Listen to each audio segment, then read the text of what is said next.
Welcome to Series 3 of Teaching English with the British Council, the podcast for English language teachers around the world. In each episode, we look at a critical contemporary issue in the world of ELT. Teaching English with the British Council. We've all had the students that can understand the grammar or know lots of vocabulary when they see it written down, or they can do gap fills perfectly, but when they're producing, when they're speaking or writing, they have trouble using it correctly. We should give inputs to the students that reflect real language use. That's how CLT comes to save us. When you teach in a communicative way, it's enjoyable, but at the same time, you have a purpose. And very often I went to the classroom with the question, why am I teaching this to the students? So as a teacher, I think it's essential for you to identify the reasons. I always see the classroom as sort of a safe rehearsal space, so they can make their mistakes without it having any consequence. No purpose or joy, and that's really what language learning should be about. Teaching English with the British Council. This is episode 2. How can we teach vocabulary and grammar more communicatively? Welcome to episode 2 of Teaching English with the British Council, Series 3. Thanks for all the listener feedback from episode 1 and for all your comments and questions on the Teaching English Facebook page. If you enjoyed listening to episode 1, please don't forget to like and subscribe, or even leave a review, because it really does help to spread the word. In this episode, we'll be looking at how we can teach vocabulary and grammar more communicatively. We'll begin by looking at specific strategies and activities for teaching vocabulary and grammar, followed by a more general discussion on the subject. Teaching English with the British Council. For our first interview this episode, we speak to Jo Cummins, who's an ELT trainer and writer. Welcome to the podcast, Jo. Thank you. Jo, maybe you could just begin by describing your own understanding of what communicative grammar and vocab teaching means. I think what it really boils down to for me is manufacturing, which this is going to sound like an oxymoron, but manufacturing more real communication situations in a classroom to try and facilitate students being able to move from passive vocabulary and passive grammar. We've all had the students that can understand the grammar and know lots of vocabulary when they see it written down, or they can do gap fills perfectly, but when they're producing, when they're speaking or writing, they have trouble using it correctly. So I think by creating more of a communicative environment, it's being able to, as a teacher, help students bridge that gap from the passive to the active. I always see the classroom as sort of a safe rehearsal space for students, so they can make their mistakes in a classroom without it having any consequences. They can get feedback, but trying to find situations that are more relevant to their lives, or just to find things that they're more interested in so that they can communicate more confidently. I think that's a really nice way of putting it, like calling it a rehearsal space, because, speaking another language is a sort of performance, and it's sort of, and if you haven't learnt your lines or you haven't rehearsed anything beforehand for a play or, whatever you're doing, it can be so challenging to then do that with real people, as it were. Yeah, exactly. And I think that's sort of the idea behind the classroom is it is a really safe space, and it is the space where you can get all your mistakes out the way. People are going to try and understand and be patient with you, by giving as many opportunities as we can to students to do that in a way that is supportive and is communicative. We all know that the best language learners are often the ones that are willing to take a few risks every now and then to push their learning. So I think that, by being able to sort of install a bit of confidence is really important. You mentioned at the beginning that it's about manufacturing a situation. So maybe from like a practical point of view, what are some activities or situations that we can manufacture to kind of introduce grammar and vocabulary in a communicative way? Yes, there's quite a lot of different ways of doing it. There's some sort of classic activities like the information gap activities. So you might have two different students in doing pair work, then they've both got different information that they need to share. So things like jigsaw readings, where you might need to both read the same text, but you've got different information in the text that you need to complete. But I'm also a really big fan of task-based learning and project-based learning as ways to create a wider ranging communication and a more authentic group work. And I think that it is a really useful way of rehearsing and practicing grammar and vocabulary. For example, you might want to do a project about coming up with a proposal to make your school more environmentally friendly.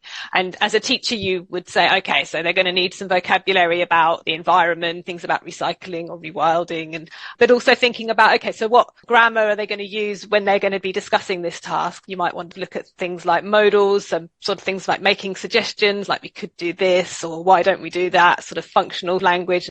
And then also maybe they're going to present their ideas or come up with some sort of report, and you might want to talk about future forms like we will do this, we're going to do this, we're hoping to do this, and use that as a way of inputting the language. And I think project work works really nicely because you're giving them sort of more authentic ways to use the language that you're inputting. You're actually giving them things that they can then put into practice directly when they're communicating. But I do think it's very important then when we're doing this that you are very clear about those aims, and then at the end sort of review, okay, so what language have we used today?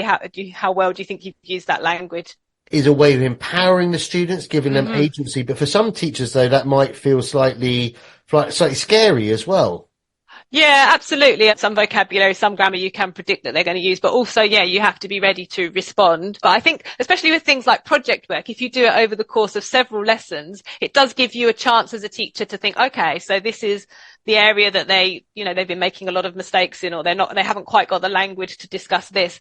And you can go away and prepare something for the next lesson. If you're doing a project, you don't need to do every lesson on it, but you could maybe do like half an hour every class. But yeah, I think it is a slightly different role as a teacher in that you're facilitating and you're helping and responding to the needs that arise. There might be some of our listeners who agree completely with what you're saying and want to do that more project, task-based focus, all the rest of it. But the curriculum which they're expected to use can be very restrictive. For example, like an analytical curriculum, which, module 1 is the past simple, module 2 is, this word set and so on. So they are constrained by their textbooks, their curriculum and so on. What would you say to teachers in that situation, how they could still teach that content which the students need and may be examined on, but in a more communicative way? I think you can combine the two. If you're doing the past simple, you can definitely do something where you're thinking, you're going to be discussing something that happened in the past. What was your town like 100 years ago? You're still going to be using the grammar that comes up. Communicative doesn't always have to come back to speaking. I think sometimes we forget about writing as a productive skill, chatting and sharing things online and responding to each other through writing as well, that you can set up in a way that would help support a curriculum. So it's almost giving teachers that confidence, or saying to teachers to be confident that if you've got, say, an activity in the book which is 10 sentences with a sort of closed test on the past simple, scrap that. For homework, go and talk to your grandmother, your grandfather, and say about what your town looked like 50 years ago, or whatever it is, and write 10 sentences in the past simple on that issue. Absolutely. And I think, and I say this as someone who writes textbooks, obviously every exercise in a textbook isn't going to be relevant to what your students in your classroom are. So don't feel constrained by that. If you have a better idea, if you have something that's going to be more interesting and more engaging, then don't be afraid to take that and run with it. You can do both. Some grammar points, they might need a more direct method of teaching, and some that you might feel like you can have a bit more freedom with. And I think that's fine to sort of find a balance there as well. And Jo, if I could just ask as well, you talked about the importance of seeing communication both as speaking and as writing as well. They're both those productive skills.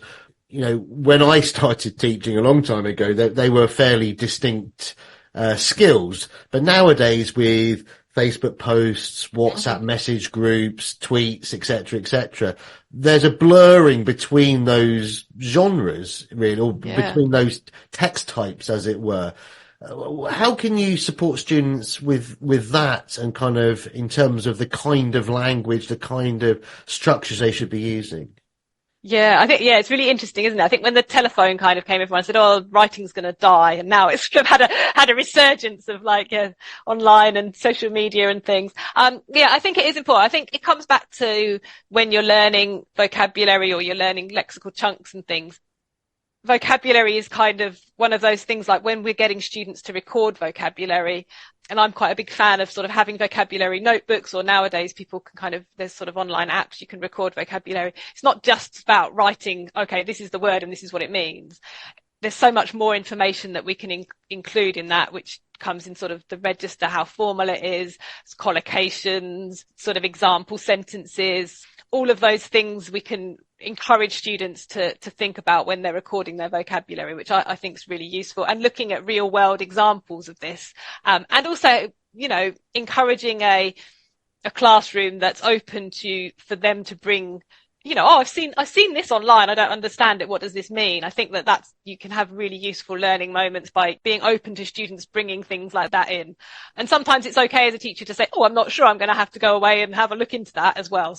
Interesting what you're saying about the influence of students, L1s in the process there as well, how it can it can help with that acquisition of language, but also hopefully by adopting a more sort of multilingual approach to learning English and other languages, we're seeing there isn't just this one-to-one binary correlation between, like I say, this word and this word, or this grammatical structure and this grammatical structure. You know, each language is unique in that way. There may be similarities, but there are those differences as well. But highlighting them and kind of thinking about that can be really helpful. Yeah, and it's a tricky world to negotiate, I think, isn't it? When you're learning a language and you're learning, you know, you might see things written down and you think, oh, that's a nice new phrase, but you know, you don't want to write that in your essay when you're writing your, you know, your exam. And learning what's appropriate in what situation, the same in speaking and writing, is a challenge, I think, for a lot of learners. Thank you so much for sharing with us and for all these great ideas. So thank you so much, Jo. Really no appreciate problem. your time. Thank you. Right.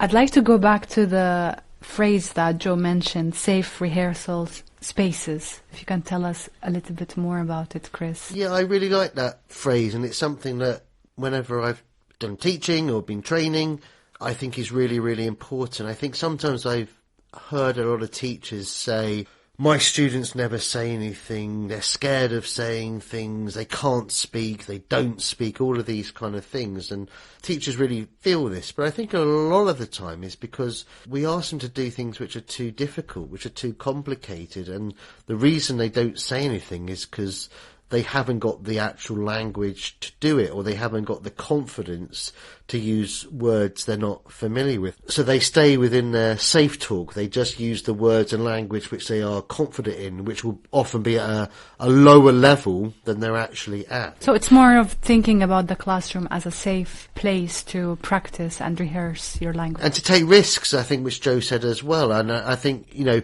you can only develop as a user of another language if you're prepared to take risks. You know, language learning is all about making mistakes, about challenging yourself, but it's really hard to do that with a native speaker or with a skilled user of that language. So we have to create those opportunities, and that's where I think I've used a lot of role play in my teaching before as well, because I think what students benefit from there is that they can almost hide behind a particular character. They can be someone else. So if they're worried about making mistakes, it's not them who's making the mistake, it's the character that they're playing. It's the doctor, it's the dentist, it's the pilot, it's the nurse, it's whatever it is. So they are more willing to take those risks because they don't feel that they will be laughed at by their colleagues, or, you know, whatever it may be, which I think certainly with teenagers especially is a real fear. Yeah, and there's a sense of safety and security when we also talk about manufacturing a situation where learners are supposed to think of the situation, put themselves in that role and act it. The manufacturing element helps them be a little bit detached as humans, like less vulnerable actually to speak. So that helps them to produce the language. And I think it can help in all sorts of ways, because it can help them develop skills like empathy as well. Imagine you are an older person, for example, and you have to look at it from their perspective. You know, so you can actually help students develop greater understanding of their community, of their society, as well as it being an opportunity to develop those good language skills as well.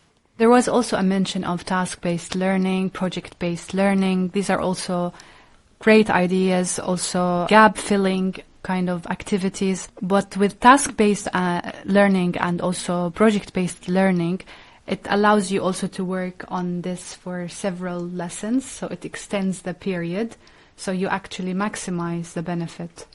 Yeah, and you actually see how language is used as well, because you're not just doing, I think that's often the problem of just using gap activities, close activities, these sorts of things. Language learning is just reduced to knowing the right answer to something. And that's not what language use is about. It's about using the language for a particular reason, for a particular purpose, to achieve some kind of goal.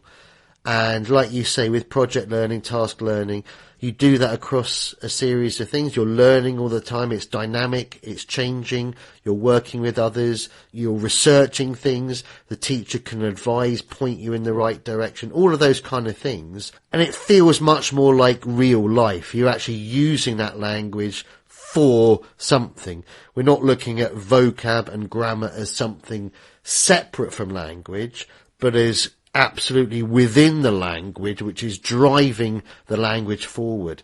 So it's kind of, it's really seeing the value of it, the practical aspect of it. Something I've always been kind of really sad about is going into a staff room, for example, and just seeing books which are vocab practice exercises, grammar practice exercises. My heart really sinks. I feel that pressure when I see just books and children just filling the gaps or matching without any purpose or joy. There's no purpose or joy, and that's really what language learning should be about. It's something that's easy for teachers to do. I think sometimes in more challenging circumstances, you have very large classes, not many resources. You can understand why teachers do that. I do understand it, but they're not developing their language competence. So an easier way, I think, for teachers to think about it is that tasks replicate real life. So that when I do this task, by the end of it, I'll be able to do something in real life. I think there's a step we can add between the safe rehearsal space of the classroom and, the wild, as it were, of talking to a stranger, which is things like going into a museum or an art gallery and talking to one of the curators there, one of the people who look after the things there. Often they're just standing there, they're quite bored, they haven't got a lot to do necessarily. But I've encouraged language students to go up to them, to talk to them. It's often a very, very positive experience for both the student and the museum curator as well, because a student is able to practice their language. They know the curator is there in a particular sort of semi-formal role, but then also the curator is learning something from this young person, is able to share their knowledge and their passion for the things in the gallery or the museum that they're in. So it can be a very positive two-way experience. Yeah, that's a really nice idea, actually. In our next interview, we'll be speaking to Luis Carabantes from Queen Mary University in London, who is going to talk to us about CLT, Communicative Language Teaching. Welcome to the podcast. Luis, what are some of the key underlying principles of teaching vocabulary and grammar communicatively? Okay, this is very interesting for me because normally the teaching of grammar and vocabulary within a more communicative paradigm of language education, there's lots of misconceptions about that. And there's this famous paper by Thompson in 1996 where he writes that very often communicative language teaching is understood as not teaching grammar and vocabulary. For some reason, people are going to learn them by osmosis, or I don't know how.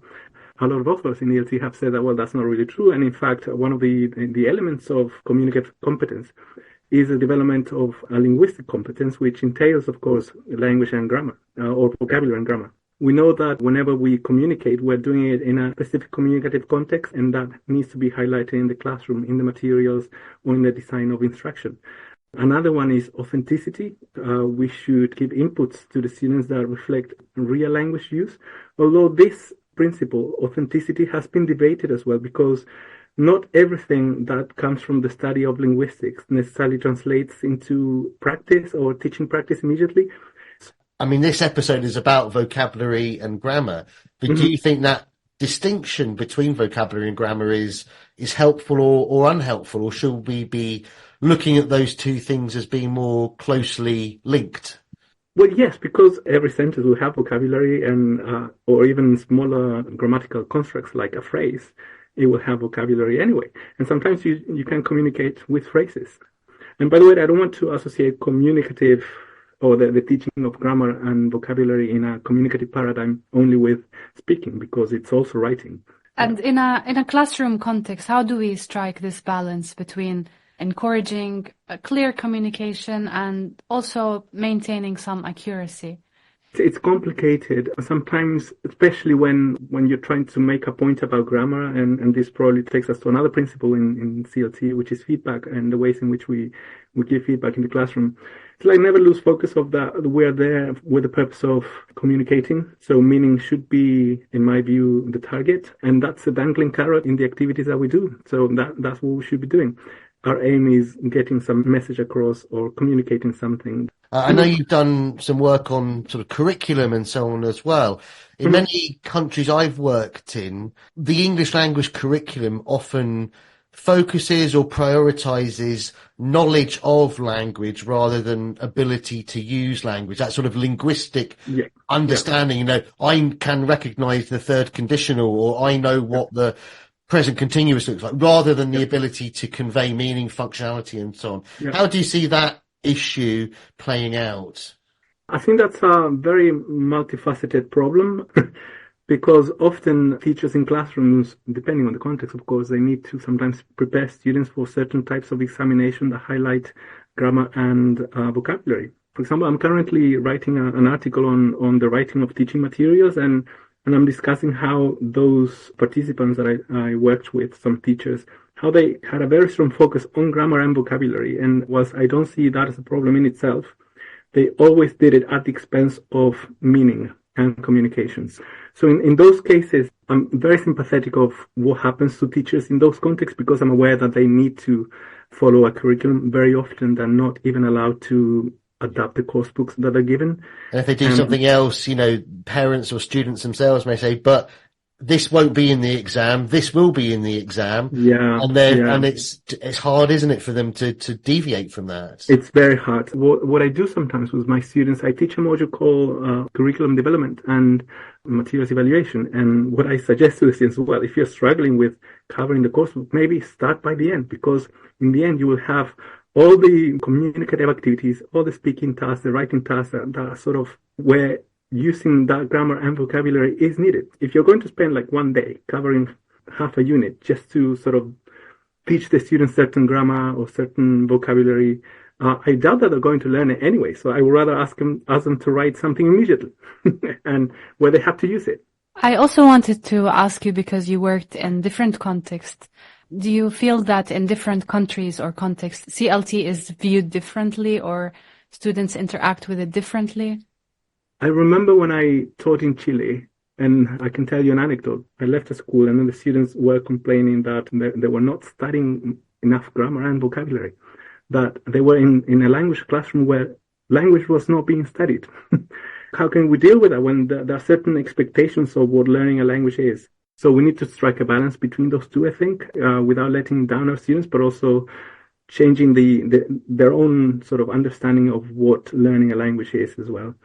One of my last jobs in Chile, I can't remember exactly what I had to teach, but I said, fine, we're not going to waste time with that. So I'm going to ask you to record a documentary about an environmental problem in the city where we live. And they came up with these documentaries, and then I said, fine, so next class we're going to project the documentaries. Bring popcorn, because we're going to sit and you're going to watch.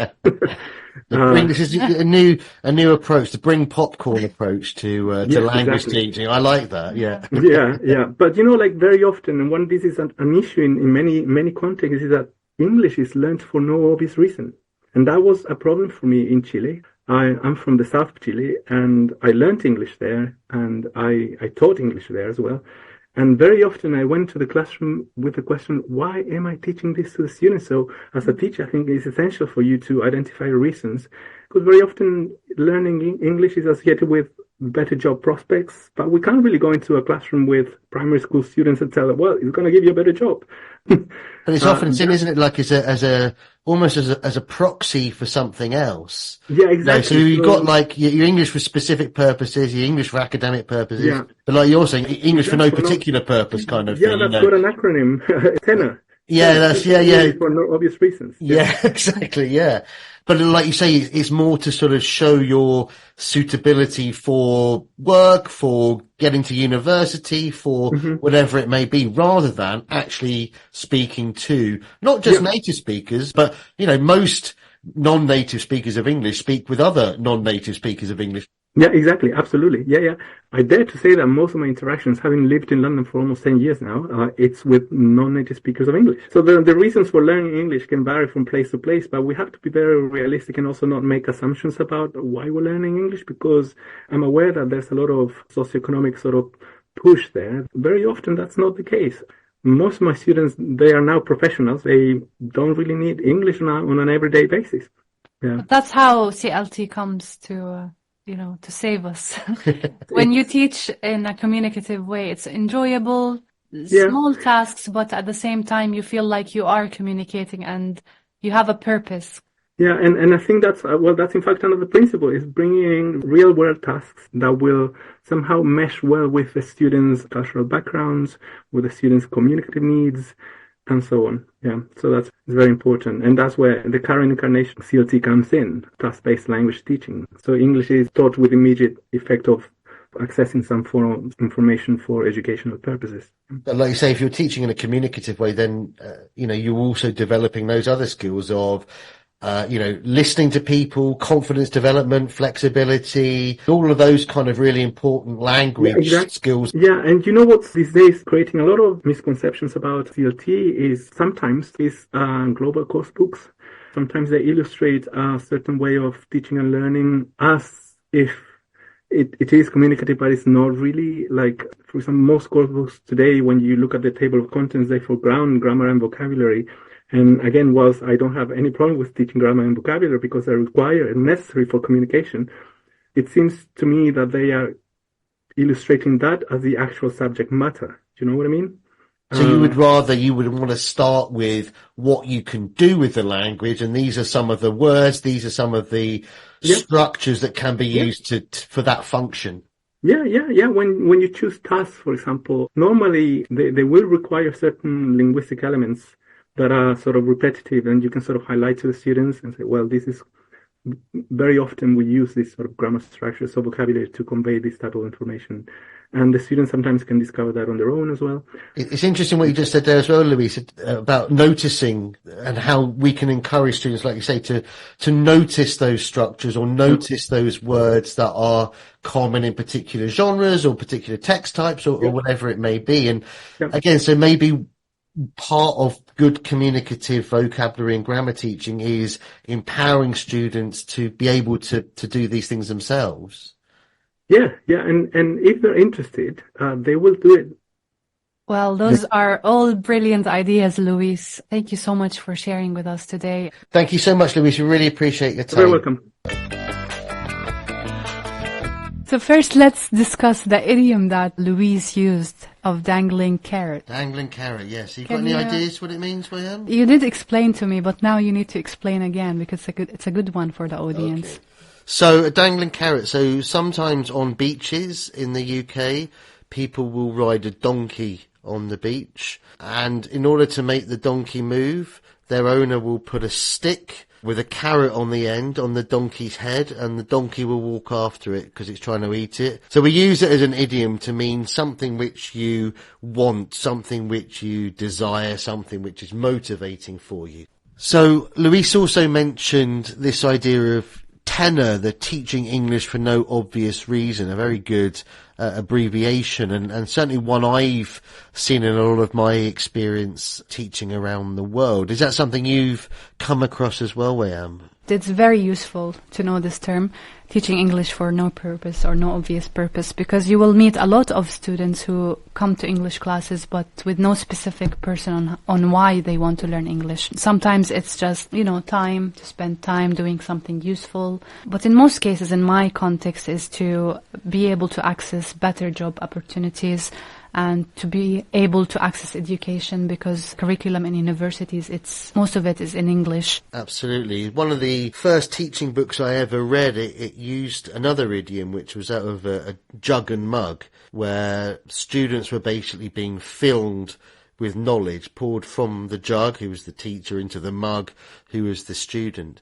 And there was no way of actually saying what that language learning was for. It was just literally filling them up with that. It's something that the Brazilian educator Paulo Freire talks about a lot as well, the banking model of education, and it's almost like you're just depositing knowledge inside your head without actually doing anything with it. And I think that's one of the challenges more generally that English language teaching faces around the world is why are people doing it? What are we doing it for? What are we trying to achieve with that? Is it literally just creating students who've got that knowledge so that they can progress to the next level without actually ever using that language? Or are we trying to do something different with it? Are we trying to teach other skills? Are we trying to enable more cross-cultural communication and things like that? And I think that's one of the big challenges that English language globally is facing. Yeah, and in most English language teaching contexts, you'd find students who've never been sometimes outside the country. And this material is written by people who maybe are based in the UK, for example. So that also cultural aspect, it's a gap for students. In one of my lessons, I replaced the material with something about olive harvesting, which is something all Palestinians relate to and can talk about. But once you teach them the language, then they become more motivated to communicate or express in a context that is familiar for them, which is olive harvesting. I've heard this from Wayam many times, because she did once very kindly give me some of her olive oil from her family's farm, and it was absolutely delicious. So I can verify that is definitely true. I'm really glad that you liked the olive oil. What did you make of what he was saying about authentic language, Wayam? From my understanding, from what Luis said, and he made a really good point, that authentic language is not something that you just take from known media outlets or popular newspapers or maybe popular books. It's something that everyone uses, and it's in daily life, and we can capitalize on it, basically. It could be something from social media, for example, content from social media, from TikTok, which is very popular among teenagers. It could be something you read and that sparks attention, or that is familiar for that context you are teaching in. Sometimes it doesn't have to be headlines just in English language. The headline could be in their native language. I do that with my Arabic learners, Arabic-speaking learners, and it's always intriguing for them to see something in their mother tongue written on social media maybe, and you just use that idea kind of to make a conversation, and then after that you teach the communicative language or the functional language. So several of the questions we got in the Facebook group were about, how do I make vocab teaching fun? How do I make grammar teaching fun? Well, one of the ways I think is about asking students to produce text, whether that's spoken text or written text, about things they actually want to talk about. Too often we force them into sort of writing or speaking about things they're just not interested in, or in a format they just don't care about. But if we ask them to sort of, write a WhatsApp message about this, or do a Facebook post about that, or write a Twitter thread about something different, then we're actually using a format, using a type of language they're much more familiar with. Fun for teenagers might not be what is the definition of fun for us or for younger adults, let's say. So it's always good to see the gist in the class. What do they like, what they don't, what do they use? And just have those information in the back of your head when you design or when you deliver your lesson. Exactly, because your idea of fun, Wayam, is writing your PhD, right? It's very fun. So much fun, yeah. Yeah, does your supervisor agree? I can't say anything. Thank you for listening to episode 2 of Teaching English with the British Council Series 3. We hope you found the interviews, discussions and tips from our teachers helpful in rethinking some of the ways we approach the teaching of grammar and vocabulary. You can find more tips, information and insights on the British Council Teaching English webpage, along with the transcript, show notes and bonus material. In our next episode, we'll be asking the question, do I need to sound like a native speaker? Until then, goodbye. Goodbye. Teaching English with the British Council. About 10 minutes ago, I had really bad hiccups and I was like, oh my God, what am I going to do? But I'm okay. That's brilliant. Well, if they come back, we promise I was like... we won't put them in the outtakes if they come back and sell them to the highest bidder. No, we won't do that. Teaching English with the British Council Series 3 is hosted by Wiam Hamdan and Chris Soughton. The producer is Elizabeth Dyer. Teaching English with the British Council.